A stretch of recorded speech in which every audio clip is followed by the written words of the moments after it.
What is up, Brad fans? Thank you for being here.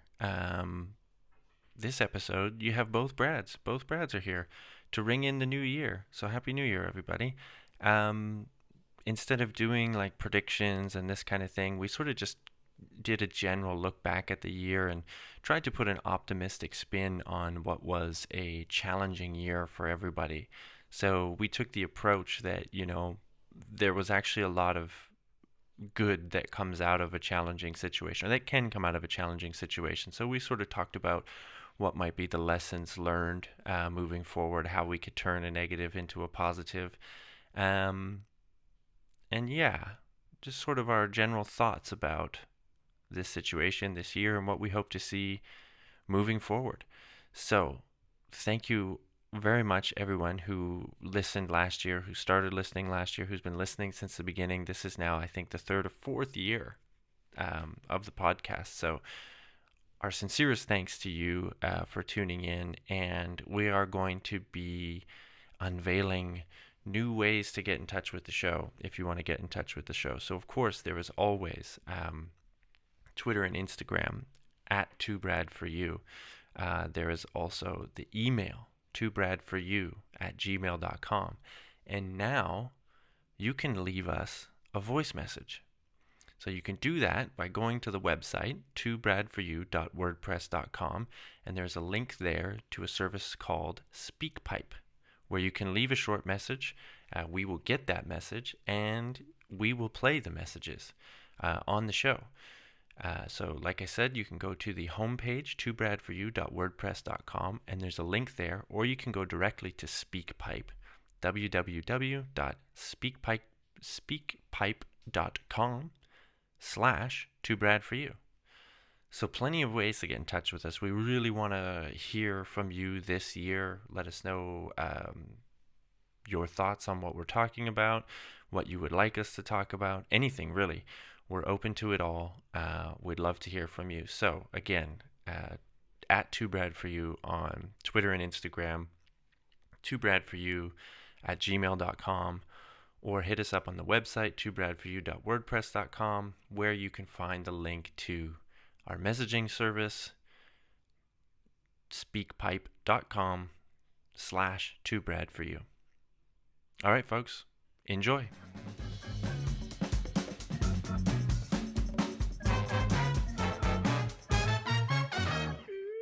Dude, Happy New Year. Happy New Year. At one point, Flash, I didn't think we were going to get to 2021. I thought world and life was just going to end at 2020, and that was it. Job done. Oh, one of those pessimistic types, are you? Not so much pessimistic. I saw it on social media somewhere. World was going to Uh, end, and I always believe what I read on social media. So good, good, good. If there's one thing we learned about 2020, it's that social media is filled with tons of factual information that we should all base our decisions, emotions, lives, all of that around, right? well, basically, if I can't find a peer-reviewed journal, I go to Wikipedia next. If I can't find anything there, I go to Twitter and other social media outlets. And basically, I'm thinking in 2021, I'm going to invert that and always start with social media and then work my way down to peer-reviewed journals at some other Uh, point. I could actually see benefits of both methods. Yeah, yeah. I could I'm a actually see convert. Hey, work for Donald Trump. He's still president, right? for a little while longer. Yeah, Yeah. for a Well, little while longer. until the next court case overturns all the votes that were cast in Right. Biden's favor. It's But it's always the next one, right? Like the first 24 didn't work, but the next one could be it. exactly. Yeah. Well, we're actually recording this on January 1st. So this is like genuinely a happy New Year's and a happy New Year's to all of the listeners. Thanks. This is what, like year 3 or 4 now that we've been doing this. So It is. Who would have thought it? Who would have thought it? not me. No, not me either. But and based on some of the comments we got from the early episodes, probably not the listeners either. But Yeah, but I wanted like we should shout out to, the loyal listeners. If there's people that have been here since the beginning, we appreciate it. And this year's been pretty good, I think. We tried to keep the content up. It's been maybe a little easier just because we've all been stuck at home, but there was also plenty of distractions. So I thought, good job, Brad. We've done a good job. Yeah, I think a virtual pat on the back. I think we also broke with some of the mainstream media, and we tried to stay away from COVID and coronavirus for a large portion of last year, just to try and give listeners a little bit of respite from everything that was going on in the world. We tried. It was very difficult to do at times, but I feel like we did maybe, there was some episodes I did solo where I was trying to, provide a little more information around some topics and stuff. We also broke from it and did our usual thing. Um, we also brought in some other characters this year. Jared was on the Yeah, show quite a few times. Hopefully, he'll be back again soon. He's always entertaining. Robbie doing the politics episodes. We'll have another one of those up real soon with those guys. Um, so yeah, I mean, I thought it hopefully brought more perspectives. Yeah, maybe it's all the same perspective, middle-aged white dudes. hey, But but with I think, our respective spin on it, which is hopefully what the listeners are here for. Because if they just want pure yeah, facts, go and read it themselves. yeah, exactly. I hope they enjoyed the little bit of personality that we tried to bring to it. So yeah, and we hit like what? I think like 87 on the natural science podcast charts in Canada. Ooh, you kept that one quiet. I didn't realize. Well, that. Surely there should be at least T-shirts, if not a certificate. Boom. Yeah, Yeah, I'll make the mugs. yeah. A I'll couple of, print it, put it do you on know, put it on. show mugs. That should be the next step forward. I think I'd definitely be up for one of those. This is definitely the kind of show that has show mugs, but it's like everyone's like, "What's in that mug? Is it coffee or is it brandy?" Could be either. And I think that's something that all of us, while working at home through this pandemic, have mastered the technique of using a coffee mug to conceal whatever you're drinking, so that colleagues and bosses have no idea that you're actually getting totally smashed while at work. Yeah, I mean, it's an age-old practice. You had to be much smoother at it when you actually had to go to the office. Now you don't even really have to be wearing pants, so No, well, and that was one of the good things for when I was in the office. One of the techniques I mastered was, keeping it in a to-go cup, because then the fumes from the alcohol didn't quite give away so much. Whereas now it's just half a leather. I just put booze in my cup and I'm away. yeah. As long as the kids aren't staying home, doing Zoom school, what's the what's the harm, right? Exactly. And now I haven't got to worry about driving home from the office while absolutely blasted on alcohol. So, it's a win-win for everyone. If there's going to be positives from this pandemic, let's make that number one. Yeah. Here's a slight detour. It's a thought I had the other day, watching one of these old, I can't remember All what the movies? TV.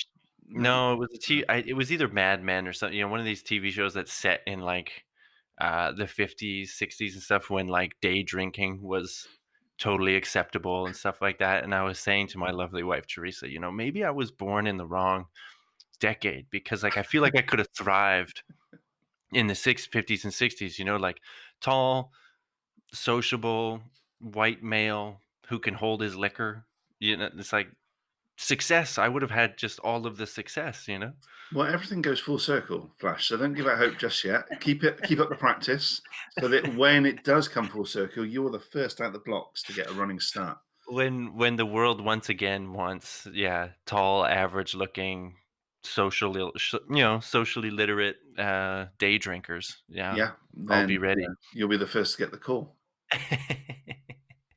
Well, we didn't see that so much this year, but I don't know. What do you let's do this. Let's do a little retrospective.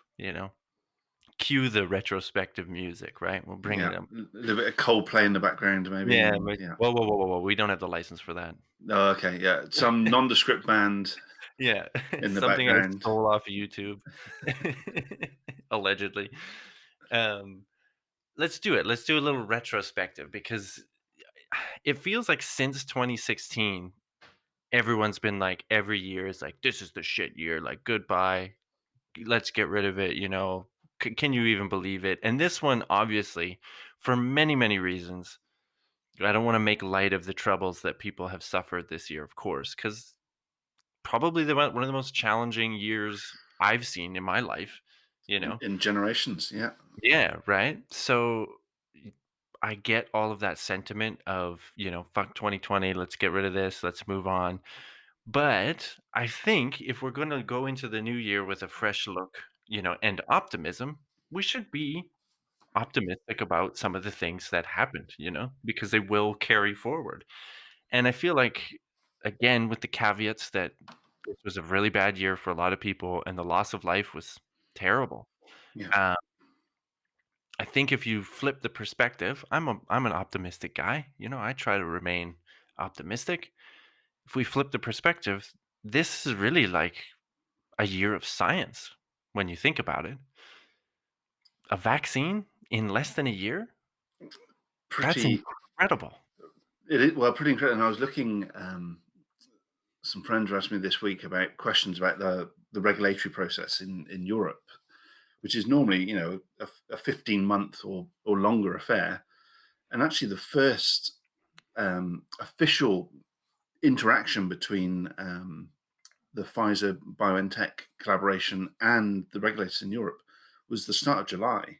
So that's to even start in that conversation of, hey, that conversation is going to be along the lines of, hey, we've got something that we think can help. How do we go about registering this?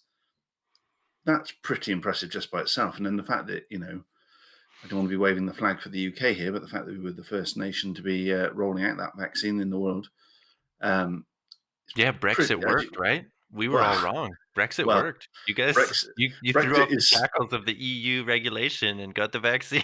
Brexit is officially 17 hours old right now, so we'll see if That's it's right. working. I might be starving to death by the end of the week, but with the ports all closed. But I'll ship you some care packages if needed. thank you. But yeah, as you said, to turn around a vaccine that time is incredible. But to even within months of it really becoming a global pandemic, because the first cases were in 2019, the end of 2019, but it became a Mhm. global pandemic. In What, March. March, April? Yeah. Yeah. Um, within 3 months of that, to be having conversations with regulators in Europe to say, "Hey, we've got something here. How do we go about doing it?" That to me is the incredible part. Yeah. And so I wonder if this and I think that's the thing. That's the thing that I would say about this challenging year, the pandemic, all that stuff, is that if you don't look at it in terms of lessons learned or lessons to be learned or the way that we can do these things better in the future, then it truly is a shit year and we've done nothing. But I mean, it's as I talked about in the episode I did on the vaccine for people that maybe haven't heard it, but the point, it's not like this thing was created just this year. This technology is not that new. And I was trying to make that point. I think it's an important point for people that are hesitant about getting a vaccine because they're like, it's rushed, it's too early. This mRNA technology, the adenovirus vector vaccines, they've been in the works for years, decades, really, since like 2000, 2005, something like this. So that in itself is like the normal process of science. It's taken a long time to get it, but to see that it works, you know, and fairly well. We still have questions about whether it stops transmission versus just keeping you sick, blah, blah, blah, all that. But to show that, the technology was ready, the platform was there, and then to be able to just sequence a virus that appeared out of nowhere, plug it into this new platform, this new technology, and produce a vaccine that quickly, that's the real promising point because it really bodes well for any other disease that wants to, try and come and mess with us. It's like we should be able to combat these things much faster. And now I don't want to tempt fate by saying, "Yo, diseases, come at us, bro. Come at me, bro. Bats, come at me, bro. I'll go out there lick bats, no problem." Yeah, let's But see. Let's see how the you know what I first one mean? goes first. Yeah, and I think, as you said, the year of science, and I think what's really both amazed me and gives me there's a lot to be down about last year, but I think there's also a lot that we should look at the positives for. And I think the focus and resource obviously was purely on this. It affected everyone globally, and because of that, everything got thrown at it. But effectively, fingers crossed, if this vaccine works and it'd be a bold step to say eradicate this virus because it's a coronavirus and that's not going to happen. But if we eradicate this disease, that's pretty much, we've eradicated like what smallpox and, you know, I can't remember, polio keeps being eradicated or officially Yeah. declared, non-infectious, Keeps whatever. hanging on there. It's a Yeah, fight. but to do that in such a short space of time is fairly incredible, and that to me says, well, hold on, what else in a world of science? If the world of science now says, right, we're going to pick something else, so right tomorrow we are going to pick lung cancer or melanoma, or we're going to pick diabetes, Hmm. with Hmm. the focus of the world's scientists on it, in a year's time, could we say, right, well, this year we're going to focus on lung cancer. So come the end of the year, we've got rid of it, or we've managed it. Well, and I think that's one of the important lessons. I mean, the technology side of, aside, because the mRNA technology could be applied not just to vaccines, but to cancer, to, other sorts of genetic diseases, inherited diseases. Like there's a lot of uses for this technology. So to see it successful and, rolled out, and we now have the more and more safety data every day. We get more and more data on what people might react to it in what ways and that kind of thing. That's one thing.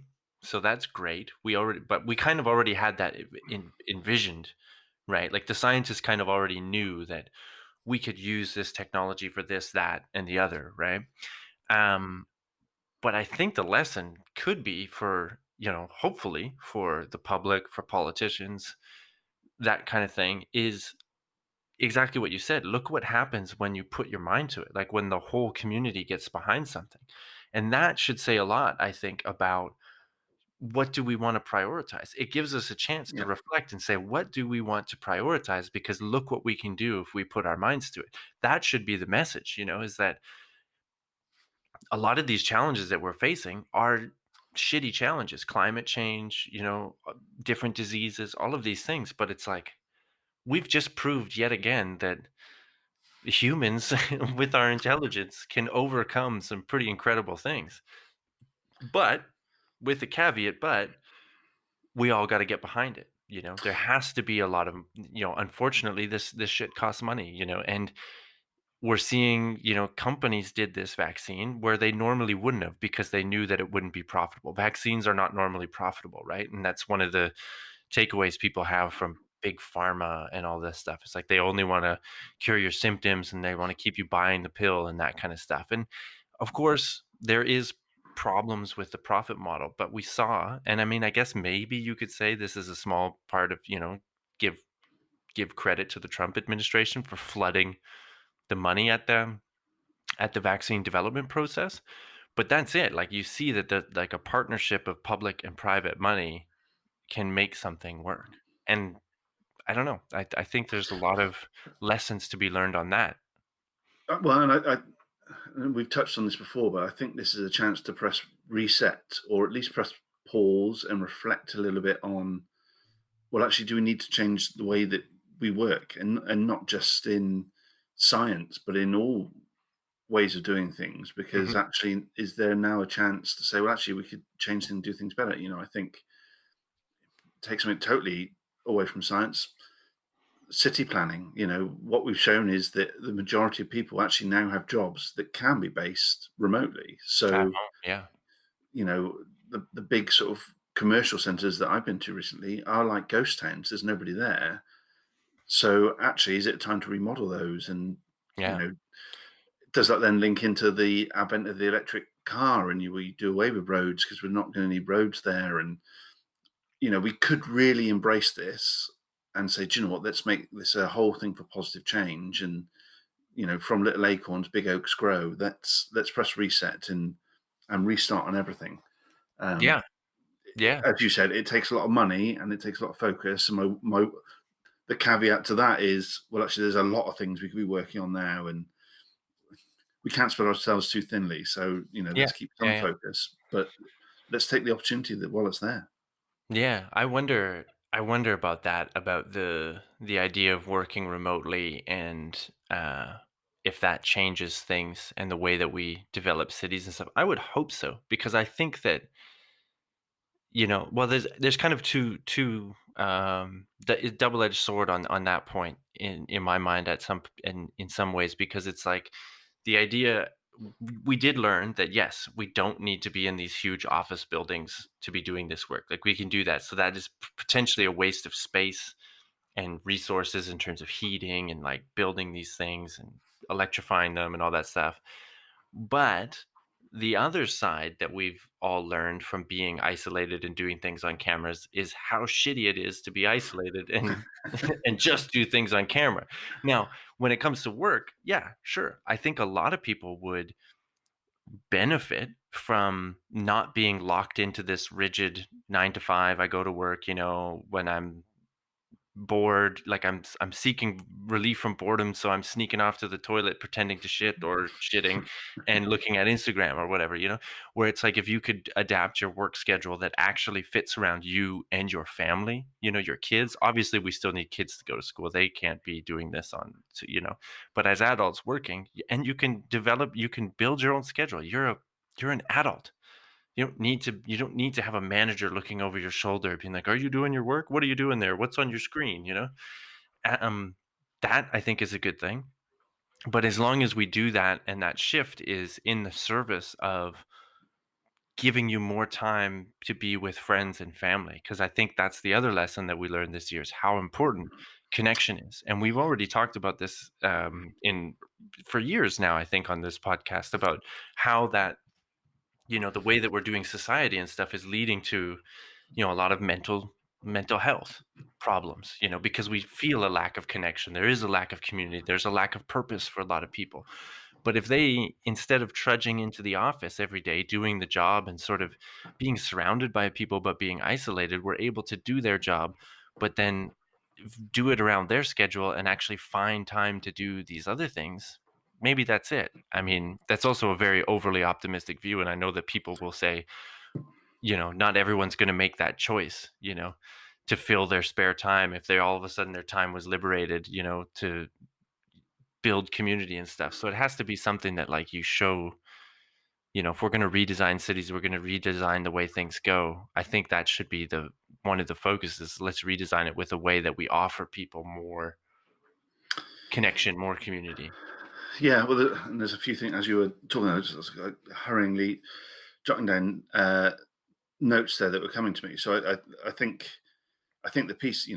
I've worked remotely for the last 10 years, so the whole pandemic didn't change a lot for me, other than the fact of when I wanted to go out and have my socialization time, whatever, people weren't there or able to do that because I wasn't allowed, and that actually was that for me was the tough point where actually it showed actually I do I couldn't go back to working in an office full time, but actually I do need that social interaction at the end of the day or at some point during the day. Um, but I think when you said about having people looking over your shoulder of what you're working on, I think there are, and throughout my working life, I've probably changed. So at one point, I was somebody that needed somebody there, not over my shoulder telling me what to do, but somebody, pushing me all the time. Whereas having shifted to working from home, I've learned actually I need to motivate myself, and I got Mhm, way better at doing that. But I was a couple of weeks back reading an article about how now that we are shifting to working from home, the technology will shift as well. So mhm. yes, you'll have your supervisor, but you'll have a virtual supervisor, and that there's already companies out there. The software is already there to monitor keystrokes and time Oh, online and activity. that So sounds terrible. exactly, and even how do you hide from that? Yeah, Monitoring. Well, actually, this person's not been pressing the keyboard for the last 20 minutes, so they're probably being lazy. So dock them 20 minutes pay, and right, yeah. Big Brother is over your shoulder, and I think that will fuel into, and what we need to be careful of is, and you touched on there, the next pandemic after this viral one, I think is going to be the mental health fallout, because I think Mhm, we've already seen, as you touched on, that we are social beings and we need that interaction, and not having that there pushes a lot of people into a dark place, or mentally into the wrong place. And you know, I think we're going to see fallout for this for the next couple of years of mhm. what's there. I think the flip side of that is now it's not a taboo subject, or not as much of a taboo subject as Yeah. it used to be to talk about. Mental health was always very much, you kept it to yourself and you didn't want to talk about it. And if anyone did talk about it, other people ran away from you. Whereas I think it's been so front and center now. I think Mhm, now is the time to put a spotlight on it and say, actually, this is something we need to be mindful of. We are social beings. We need that interaction. We need to take care of one another. mhm. And I think one of the best ways I've seen that happen over the last 9 months with the pandemic is the sense of community. In my parents' generation, neighbors were best friends. Growing up, the neighbors on either side of us were auntie this and uncle this, Yeah, despite 100%. not being relatives. Whereas, for the first 20 years of the last 20 years of my life, I didn't even know my neighbors' names. You didn't, maybe wave at them if you got into the car in the morning, but you certainly didn't stop and talk to them. Yeah, yeah, Whereas yeah. during this whole pandemic, that's changed now. You look out for your neighbors and they look out for you. And the sense of community has been one of the highlights for me in 2020 and in getting to know people better and developing that more. And I hope that continues and that we Mhm. learn from last year and carry that forward. Well, and I think it's one of these things we're talking about these things as like, I tend to talk about these things in these big sweeping societal things, this is like super optimistic, you know, pie in the sky, big Set the guy. bar high, set the bar high. That's Yeah. what I say. Well, but I think to your point right there is it's exactly like it starts local though. Yeah, You start with your neighbors, you start with things like that and it grows, there's a ripple effect, isn't it? Yeah, yeah, yeah. Yeah, I mean, and that's exactly it, right? Like you could sit and look at this whole situation from purely the negative side. And like we said, there's a lot of negative to go around. Yeah, But if you don't look at it from the positive side, if you don't see that those, there's these things that are being made evident to us, and also that you're realizing, hey, even if it's like people realizing, um, maybe for the first time what someone who struggles with mental health issues might feel like, because that could be that I feel like that's probably happened to a lot of people who, if this pandemic never happened, would never have any idea what that's like, but they've gotten just the tiniest glimpse of it from being isolated at home or whatever, and the stress that that's put onto their family or something like that. So even if they just take that and say, moving forward, I now have uh, an idea of what someone else might be going through. That's another good thing. That's another positive thing. yeah, and as we said, it's a ripple effect, and I think we need to learn from it. And I think if when at the start of the pandemic here in the UK, we were clapping on the doorstep for our, it started off being for the NHS, the people, the doctors and the nurses and the healthcare assistants on the front line, and then it grew into actually clapping for the essential workers, the people in the supply chain for food, and because suddenly we saw how fragile things Could were. be. Yeah. Yeah. Yeah, ultimately, despite all our technology and our houses and cars, whatever, we're not that far removed from, you know, being in a tribe and living in mud huts and going out to hunt and forage for food every day, We're the same creature. We're the same Exactly, thing. We're the same e animal. Yeah.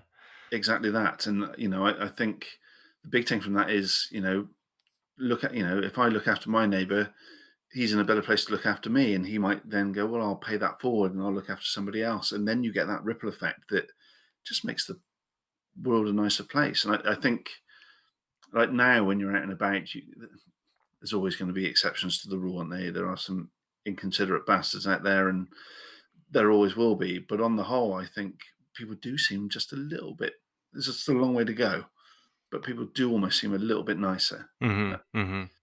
I think it's, my view of humanity has always been that like put a percentage on it, but like let's say high 80s, 90s, whatever, are on the same page, that do unto others as you have would have done unto you, respect for people and all this stuff. I mean, every in the at when push comes to shove, you got to kind of look for yourself sometimes, and that kind of thing in your family. You get all that, but it's like I feel like my view has always been that like most people are good people, they're on the same page, and I think that holds true.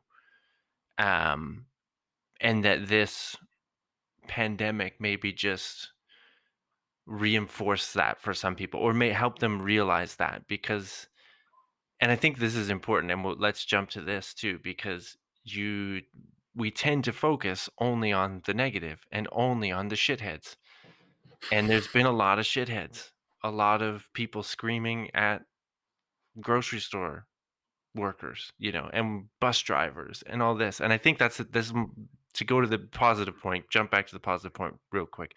Um, I think that, these decent, good people that I think most of us are, you still kind of get complacent in not realizing the importance of someone who's working a minimum wage job, that's stocking the shelves with with Exactly that. groceries, Yeah. that's driving the bus, that's doing whatever that thing is that you don't think about. And it's not even that you think of them negatively, like I said, I we're think good it's almost that people. you don't think about You them. I don't think think that's the about thing, and now all of a sudden we do, and I think that's the exactly. positive. Yeah. Thank you for pulling me through that as I tried to Hey, philosophically that's it's the ripple ramble effect, on. my friend. I'll pull you through, you pull me through. Yeah, exactly. Well, and I think, and I'll move us slightly forward a bit more, maybe. I think the other thing that we saw, and we've seen it come over the last year. We've always said you and I are the saviors of modern media, but I think what we 100%. saw, yeah, obviously, what we saw or what I think we saw last year was more of a realization on the power of social media. Mhm.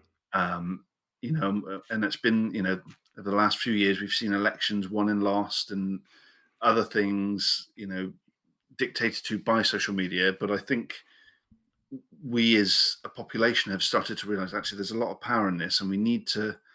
Freedom of speech is brilliant and fantastic, but at the same point, there has to be some controls, for want of a better term. That makes it sound as if there should be a dictatorship that Yeah, yeah, serves as a yeah. propaganda machine. But there has to be some control, and we saw Twitter putting controls in place and notifications on tweets by certain people and over certain topics, basically to say there's no evidence around this because it just runs Mhm. a myth. And we talked about being nicer to people, and I was chatting to somebody the other day, and they're saying the big thing with social media is it's you're doing it from a distance and it's anonymous, isn't it? So if I walk into the local pub and there's somebody there talking crap about my local football team or hockey team or whatever, if I know them, I might have a laugh and joke and pull them up on it. Chances are I won't. I'll sit there and I'll have my beer and I'll carry on my conversation because you don't want to cause trouble because it's not worth it. Mhm. Whereas on social media, somebody says something about your hockey team, it's very easy to jump in and call that person all the names under the sun and get Mhm. really personal and nasty about it. And then it just snowballs and everyone pitches. It's like you There's wouldn't do no that in real life. consequences.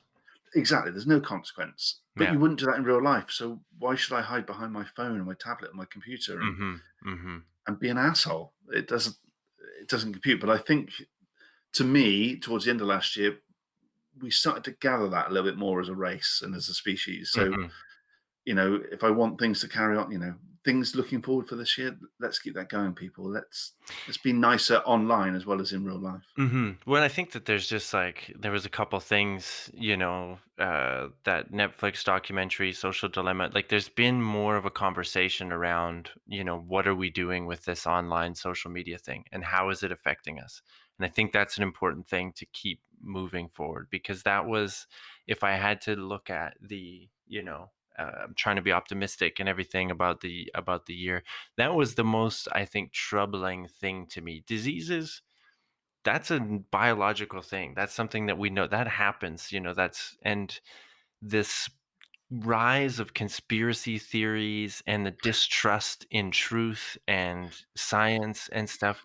Yes, it's a biological thing in that it's psychology, there's all of these things, but it's like that is something that I never thought about as much as I did this year, and that to me is really troubling. I was reading an article before we jumped on. um, Full disclosure, I only got halfway through it, but they were doing it was NPR and someone else was doing a poll of Americans, of course. Sorry, America, but you're just the shining example that we all use. We're all the same, but you just get all the attention. But it was something like s- only 37% or 37% of people that were polled in the US could not definitively say that the media and their politicians were not satanic pedophiles. And it was like only 17% of people firmly believed it. which is a small, like, that's a small percentage and that's good.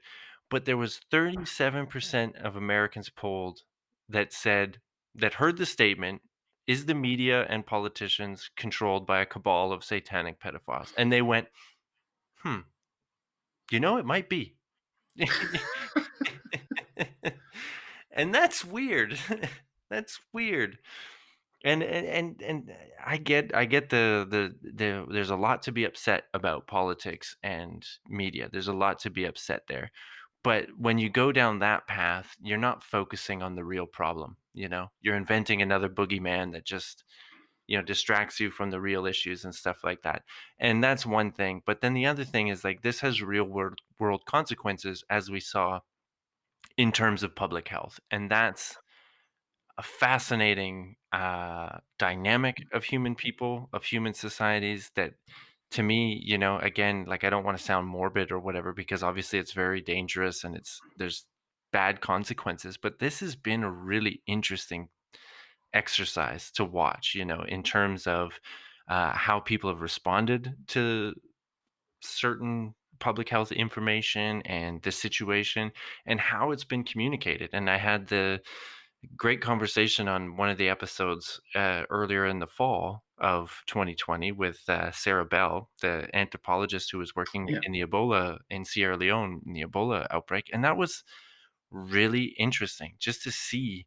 And it made me think about how, part of this is on, it's part of this is on the communication aspect, the communicators, I would say. It's easy to look at these people that are, anti-vax, anti-mask, coronavirus isn't real, blah, blah, blah, all that stuff. And it's easy to say, wow, look at those dummies, And a lot of them probably are, but that doesn't solve the problem. And when I talked to, again, earlier in the fall, Jay Ingram, the Canadian broadcaster, science communicator, he's been, famous in Canada, been doing it for years, decades.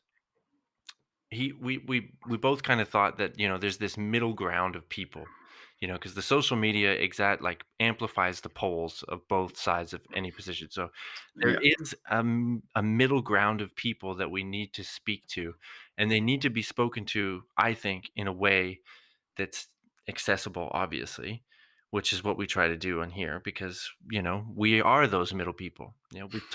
We want to talk like people talk. We don't want to try and sound smarter than we are. We're bringing good information. We do our research, all of that. It's verified, but that's it. That's part of it. And it is that if people aren't given that sort of outlet, that sort of trusted source of information, then the extreme polls that are shouting at them start to become more attractive, or start to, you know sway the opinion. And especially in a time like a pandemic, where really, again, 80% of people, 90% of people aren't these crazy anti-mask people, or on the other side, they're not the this is going to kill us all, we're all dead, like we got to be so, there's this middle ground, and they just wanna know, "What do I need to do to keep myself, my neighbors, my community safe?" That's it. Right. And if the messaging is more directly targeted to that, and the measures, there's constant, update of, "Look, at this is an evolving situation, it's gonna change, we have to be prepared for change." All of this stuff, I feel like there was just such a better way that we could have done it, and maybe I'm wrong. Maybe I'm wrong. Maybe this is the way it's always gonna go in big human societies. I don't know, but it made me think a lot about how science communication is done, public health information, the audiences that are consuming this. And then, of course, social media plays a huge part in this whole conversation, because it is the hyper propaganda machine. It is targeting, these things that are evident Well, in society: fear, anger. yeah, and we've talked about headlines before, and attention grabbing headlines. That's a lot of the problem with social media, isn't it? Everything that's there. Okay, you might have a blog with 20,000 words on it, but it's that first line or that introduction that is going to grab somebody's attention. And basically, a lot of social media is all based on headline. Mhm. Everyone is tweeting or posting a headline, Hmm. and Hmm. and then that steers the conversation. That that headline attracts certain people or certain viewpoints, and then that it just snowballs and grows exponentially from there. But did you think that some of the health messaging from, like, governments and stuff like that was similar in a way, in that it was like it didn't explain the nuance? And again, this is kind of what I talked about with Sarah Bell, is like it didn't explain the nuance of things. And I think, to give them credit, I think the idea is that, like, look, we don't have time for that. Maybe people won't understand it or something. So let's just make these blanket statements, don't do this, don't do that, these are closed, this is closed. But then in reality, when because people actually know a lot more, and this was Sarah's point, they know a lot more about disease than you think, because it's something that has affected us all. We all Grown we up all with, yeah, understand, yeah, yeah. So then when they see the incongruencies in the advice or in the policies and stuff, it starts to weaken trust overall. So I thought that that yeah, was a really interesting point, in that it's like, well, no, let's not just do this headline, wow, we have to just do this, and but no, give people the information, because especially maybe on a tweet about politics, or quantum physics or something, people aren't going to read the whole thing. But when it comes down to there's a pandemic going on, I think people are going to pay attention. And we should have I feel we could have been more, I say we, but um cognizant of that, and like trustworthy of like, give the audience some trust, like, you guys know that coughing yeah, on someone is gross, and that's how colds are spread. So masks make sense.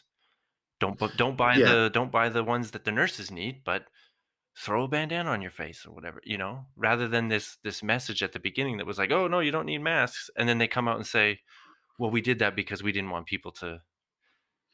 yeah, yeah. So you're either lying there, or that's a Well, fucking and bad mistake. I'm going to I'll give governments the benefit of the doubt. In we're in unprecedented times. Nobody's dealt with this, and everyone got caught off guard. And you can argue, well, they shouldn't have been caught off guard. We knew it was coming for months in advance. But anyway, Yeah. it's unprecedented. We have to give some space and room for that. But I think you're right around the messaging. I think early on, if and I'll speak about the UK because that's where I've got more experience. But Well, you we all know, know what a in, great communicator Boris Johnson is. well, exactly. If Boris can't communicate it to you, then you're probably dead, or not worth communicating to. Um, but early on, it was very as you said, very simple. Here's the soundbite. Don't do this. Don't do this. Thank you very much. But I think the flip side was then everything locked down. So in lockdown, it was very easy to say, well, don't do this, don't do this, don't do this, and it was easy. I think where I've seen the messaging fall apart now is halfway through lockdown or towards the end of lockdown, they start to evolve that messaging, getting us ready for the next stage of life with coronavirus. And that was fine. But they, as you said, they didn't explain the thinking behind it. Mhm. The phrase here in the UK was, oh, we'll be led by the science. Well, that's fine if you take science as an isolated thing. But the trouble is, as a government, you can't do that because you've got the economy to worry about and you've got education to worry about. And Mhm. Mhm. so, effectively, if you listen to the science says lock everyone down, don't let everyone outside, and the virus will go away. Yeah. But you can't do that. Yeah. We're in a society we can't do that. And I Yeah. think a lot of the time, where I think, and the point you raised today in your earlier podcast is an interesting one of actually, if you had time to plan for that and you had a PR machine around it and a marketing team, how would they have managed that messaging? Because I think it would have been a lot better if they just said, right now we need to do this, and this is why. Mhm. And again, make it bite-sized chunks, and those people want to click a link and go and get more information because they're data-driven. Brilliant. But I think most people, the majority of people, not most people, but a majority of people are very much, if you tell them you must do this, they want to know why, Well, yeah, exactly. That's and they want to buy, and they won't do it if they don't buy into that idea. And you've got to sell that idea to them. So just telling them, yeah. cover your face, wash your hands, stay at home, Yeah. give the logic behind that. And I think you're right. I think that's where the messaging fell down because they just dictating this is what you got to do. Yeah. Natural reaction for most people is, well, I'm going to do the opposite. Yeah. I think I was, yeah. You tell someone to do something, the first question is why? Why do you want me to do that? Like, that's how you start as a kid. That's how we all maintain that throughout our lives. When someone tells you to do something, you say, "Why?" And the most frustrating thing is when you don't have an answer for that. You can Well, look at, and like, that's the all sorts of, power structures and, whether it's the military or, a sports team or something. If you're not given a reason for why you're doing it, it drives people mad, and that's it. and I get it that the science and our knowledge evolved with the pandemic. So Mhm. early on in the UK, we don't need to wear masks. It's all contact. It's contact driven. Yeah. That's how people are catching it. So wipe the surfaces down, use hand sanitizer, keep washing your hands 20 seconds. It'll all be fine. And the question was asked, do we need to wear face masks? No, it's not airborne. Definitely don't need to. Well, obviously, then we do some research. We see, well, actually, no, there is a degree of airborne piece it. Right. Okay. Well, then it changes. But I don't think that certainly wasn't communicated in the mainstream media here. Well, actually, the science is updated. I think also because they didn't want to spread panic. Suddenly, Yeah. it's an airborne virus, and everyone thinks to horror movies and things and panic. Yeah. But yeah, there could have been a better job there. And I think when we're going to get the vaccines being rolled out, we're all going to be fine. We can look back and with our retrospective lens and say, well, let's learn from this. And I think one of the learnings will be actually in future we need to work on the messaging that comes around this, Mhm. and how we get that out there Yeah. better. Can we utilize social media in a better way? Mhm. Because it's the majority of people, I would say, are getting their news or their information from social media now. So, is there a way we can use social media for good and use that power and that influence Mhm. Mhm. for positive change? But Yeah. you and I live in an ideal world, Flash, and Hey, we're maybe not doing everyone else does. I feel like we're doing what we can. We're the heroes here, really, right? And there's the ripple effect from there, hopefully. Yeah. No, I think yeah, we can sit here and say they should have done this, they should have done that, and it's easy for us to sit here and say that. We don't know what the pressures were, what the decisions all were and stuff like that. But again, it's this point that these are things we could learn, right? And that should be the point of 2020. That should be the message of 2020 is what do we learn from this? How do we go Right. forward making things better? Because yeah, it was an unprecedentedly shitty, weird year. But we're here to focus on the positive and what we could learn. And if we don't do those things, then yes, then the year was that, it remains that. But it could be the learning year, the tipping point year that changes us into something else. Um and Well, and hopefully inspire, what we've seen is science isn't a bad thing. Science potentially is finding us a way out of this. As Matt Damon said in, was it The Martian? Mhm, I'm going to science the shit out of this. yeah, Hopefully this inspires kids, as in when they can get an education because schools are shut or yeah. whatever, Good to luck, go into kids. science and technology and maths and engineering. Yeah, for Um, sure, for sure. That could be because the other thing too, right? Is that we could be and then, maybe these scientists aren't always the great media personalities or they don't necessarily want to be the spotlight, but like let's look back on this year and say, "Hey, look at those scientists that developed these things that brought us out of this." These are the heroes or the doctors and the nurses and that we're improvising treatments and figuring things out and learning how to best care for the patients and stuff. Like these are people to aspire to, people to look up to, rather than I guess no real offense to the Kardashians, but what did they do during the pandemic? I don't know, I don't follow them, but I assume they showed their butt yeah, on Instagram and made $1 million. um Okay, let's okay, let's move to, because I think that this is a good way to move to, what we normally do. And so let's give the listeners a bit of what we normally do, the cool science story, something science news, and being optimistic about last year and science, a year of science. The other thing that happened that maybe we all forgot about was a lot of space stuff. yeah. There was some big accomplishments in SpaceX sending the rockets up. I don't even follow it as much as I think most people do, but I think China brought back rocks from the moon. There was Rocks on the moon. We had, yeah, there was effectively the first commercial space flight to take astronauts to the space station. right? All the Asteroid Starlink mining? satellites that are out there. Asteroid mining. Yeah, space was a big topic last year, and it kind of got overshadowed Yeah, by coronavirus. big Yeah, year for space. and I think that will continue. We've already, as we touched on, SpaceX there. I think one of the last episodes I was on, we talked about the big rockets and the new engine technology that they're using Right. there to potentially use for Mars flights in the future. The Starship. That's not too far away. The Starship, indeed.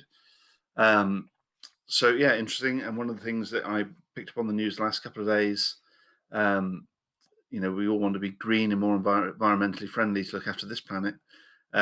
The Japanese are already looking ahead, so they're looking within the next 2 years to launch wooden satellites. Flash, would you believe this? Um, the idea is to try and cut down on space junk because, by all accounts, Wooden it's satellites. wooden satellites. That's So incredible. apparently, it's turning into a bit of a shit tip up there, because there are all these old satellites, and some dick has flown a car up there circling around the planet as well. But No, the the worry space with all debris is a this, huge problem. I think we might have talked about this maybe even, like, years ago on the yeah, show, but it's like it's to the point where if someone wants to launch, like, a rocket up to get to the space station, you have to time it around windows the orbit of the space junk. in the space debris, the space junk, space garbage, screws, Yeah. pieces of metal, dead satellites, all this stuff. It's just whipping around up. Well, and I know there was talk at some point. So during lockdown, because there was a lot of SpaceX launches and the Starlinks, and the space station was visible with the naked eye Mhm. over the UK quite a lot last year. So I kind of followed it quite a lot last year. Of course, I can't remember any of it now that we're doing a podcast on it. But Classic. there was a story last year talking about, actually, will somebody get awarded the contract for collecting space junk? Right, yeah. Wasn't there, like, You a know, plan for like, someone had a plan for, like, a magnet or something to put it up there? yeah. Yeah, I can't remember. Um, so yeah, so the Japanese, so it's Wooden a satellite. collaboration between wooden satellite. So it's a collaboration between Kyoto University and a forestry company called Sumitomo. I think it was Sumitomo You nailed it. Forestry. I think so. Yeah, my Japanese is on point. Um, so they're basically saying within the next 2 years they're planning to launch a wooden satellite, and obviously from their point of view, the benefit is it's made of wood. So it's a more natural resource. Mhm. But the plan is, obviously, once that satellite's reached the end of its life and it falls out of orbit, it will totally burn up in the atmosphere, as opposed to what happens now is some bits burn up, some particles get trapped in the environment, and actually they're worried about the buildup of the debris and particles in the atmosphere Right. around the planet. And then obviously the fact that there are showers of debris falling upon the Earth. Yeah. Um, Yeah, yeah. and obviously, 7% of the Earth is water, so the majority of these debris fall into the water and don't hurt anyone. But the chances are, if the debris keeps building up, it's going to start falling on land, and then Well, then come people on. are going to get wiped out by. Let's not, I'm sure some seal got nailed by a, bolt falling from the sky or Well, a tuna maybe, fish or maybe. something. Well, but then some obliging person would come along and club it to death anyway. So, Right, yeah. um, so but yeah, so the forestry company and the university have basically said that it's an R&D secret, but they're basically developing a type of wood um, that'll be used. So Special wood. one of the yeah, special wood to get it up there. Huh. Make your own jokes about that one as much as you want, I listeners. was gonna say, you Um, don't have anything there, Brad? You got nothing? I've got plenty of wood, thank you, Flash, but it's not going to go up into orbit anytime And it soon. ain't Not that talking to you special. anyway. Ooh. Ooh, it's been cultivated and specially grown at the right time, though.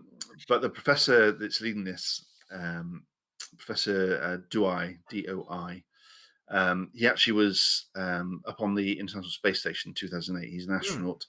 And actually, one of his, as if being an astronaut isn't claim to fame enough, he was the first person to throw a boomerang in space. And it was a boomerang specially developed for microgravity. And it came back? Um, Apparently so, Wow. yeah. That's actually pretty cool. Yeah. Um, So yeah, watch this space. Wooden satellites coming to a space. So next time your kids are out in the yard and they're building space rockets out of wood and whatever, and you all chuckle and laugh, say that won't get anywhere. Well, It potentially might. it may in the future. It might. Yeah. Interesting. That's really cool. I mean, I assume that it still has to have some electrical components depending on what its Oh job yeah. is, right? Like it's got to have Yeah. like a camera or a sensor or whatever it is. Um, and then I'm curious too about the special wood and the process of that. Is it like, wood fiber, so there's some kind of manufacturing process, or is it a genetically modified type of wood that you grow in a lab or something? Interesting. Well, and it's Japanese, so They just fold it a forefront of bunch tech. of times, or they slowly cultivate it over years and years, and it's a bonsai satellite. Oh, well, I was going to say, technology always gets smaller and smaller. So maybe it'll start off the size of an oak tree and end up the size of a bonsai, which you kind of set me up for and kind of stole at the same time, Flash. But that's maybe why we should have talked about our jokes beforehand. But that's fine. Yeah, it's not how we do this show. No, it's not. We don't like to come in with any sort of level of preparation. But yeah, I think space could be a big one to watch. There's talk of manned missions back to the moon soon. The discovery of resources on the moon. Will there be mining on the moon? Yeah. Um, I know there was a claim a couple of weeks ago, actually about people claiming the surface of the moon. Oh, yeah. Um, because they actually can project a laser onto it, and therefore that means they've altered the surface of the moon, and therefore it's theirs. Yeah, there were some major space stories last year, and hopefully once the whole pandemic thing's out the way, we can sit back and think about space a little bit more. Yeah, well, and it'll be like we said, all these lessons we learned about, or that we could learn from the pandemic about cooperation and things that we do if we put our mind to it, and that we're all in this together and all that stuff. Hopefully, we apply that to space and we don't see, too much fighting over space. But if we do, we'll be here to talk about it. Well, and obviously, the US have already got their space division, haven't they? Yeah, With Space their Force, yeah, Space Space Force. Guardians. Yeah, so watch the space. I think this is a poignant time to point out that obviously we last year did lose a pioneer, and I know we gave him a shout out at least once last year. But we're talking about space exploration. We lost in February last year Mad Mike Hughes. Um, some of you avid listeners may remember Mad Mike Hughes is the guy based in the US who invented the steam. Well, didn't invent, but used the steam power rocket to try and put some weight behind the theory of the flat Earth. Yeah. But unfortunately died last year. So I think Was it when 2020? we He talk, died in 2020? what's it, February 2020, Wow, it yeah. feels so long So ago. it does. So You much know has what happened since though? then. I didn't miss him. Well, you say that now, but next year with all this space exploration going on, we're not going to have Mad Mike out there, Yeah, claiming the Earth blazing is a trail flat. across the Great. sky for the rest of us. So I think science and the space community in general will be worse off because of his loss. So I want to give a shout You out. are just far too There. kind to Mr. Mike, I must say. Well, You always have been. you got to cover all bases. I don't think there's enough podcasts dedicated to the flat Earth Eulogizing. movement, Flash. So get on board. Um, if we're also going to look forward a little bit, I know we're not going to do our usual thing of predictions this year, but um, I will say it's been a very quiet year from Professor Cannavaro, who Yes. is the head transplant guy. Anyone that Which, has followed this show since the beginning knows that we have been watching this guy since the yeah, beginning. The man that claims he can do the head transplant. What else did we report on? He built the special knife for it. he did, Uh, and but developed techniques for regenerating spinal right, cords and right, nerves. right. All Um, alleged, so, because we have seen not all a lick of proof. well, and that's the thing. I've done a quick search before we came on air, Flash, and there was very little coming from the Canavera camp last year, which makes me think either one, he's dead, which I don't think is likely. That's not been reported. Yeah, Or two, something big is coming in 2021. this is it. And we've been doing this for what did we say, 3, 4 years now? This will be the fourth year. And this is one of the stories I think we have Ebola and head transplants. That's been the constant of this show. That's what we will be known Yeah. for. Yeah. So watch this space. We're not doing predictions, but if I was to make a prediction, Head transplant. something big, something big. I'm not saying a full-on head transplant. I don't want to go too far, but something big is going to come from the Canavera camp this year. At this point, shit, I'd be impressed if he sewed somebody's ear back on. Well, or put an extra ear on, maybe. Yeah, that's actually better. Yeah. Third ear. Let's push Let's the give him a boundaries. challenge. Mr. Scaramanga had a third nipple. Yeah. Somebody should have a third ear. Well, what's the guy from Princess Bride? He had 6 fingers. Let's give a guy another finger.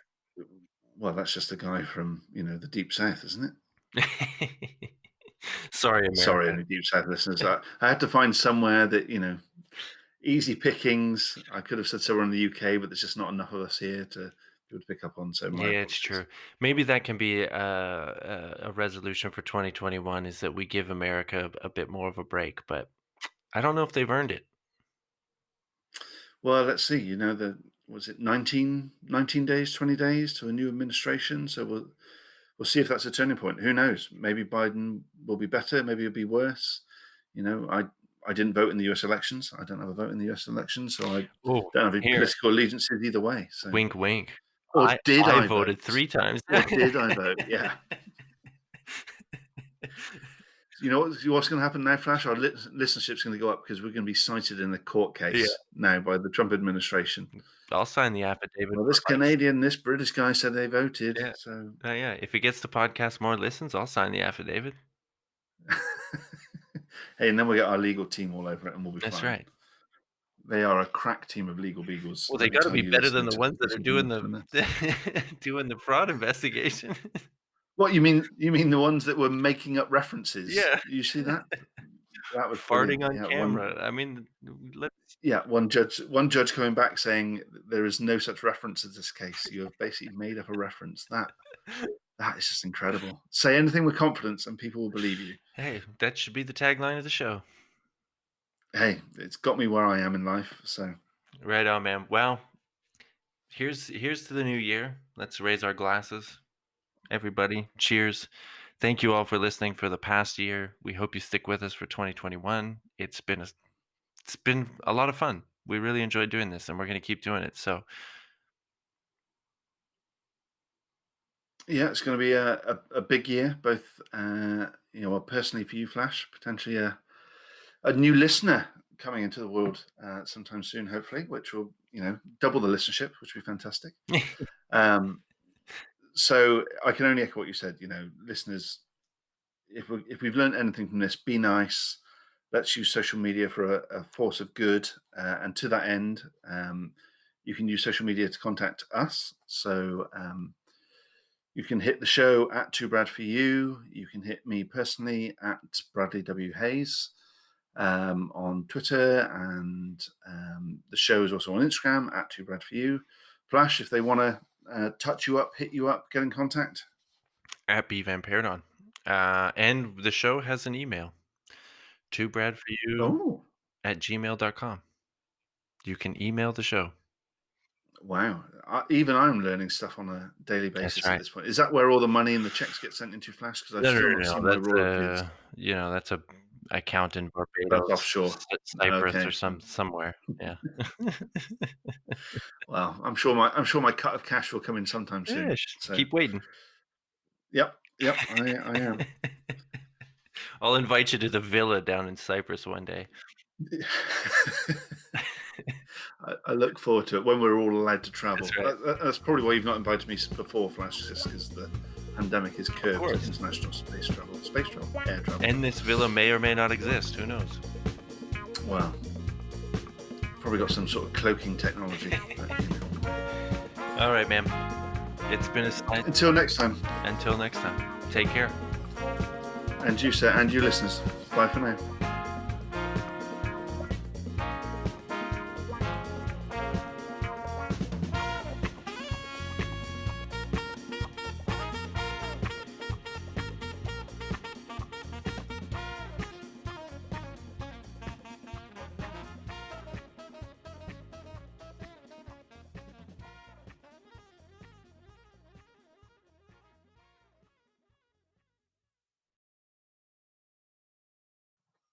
I Everything. haven't got. Shall I go? I'm at the end of this beverage. Mystery beverage. It's in a mug, but it's Wait, Christmas time, so it really could be Christmas anything. That could gone. be straight whiskey for all we know. Could unfortunately, it's not straight whiskey.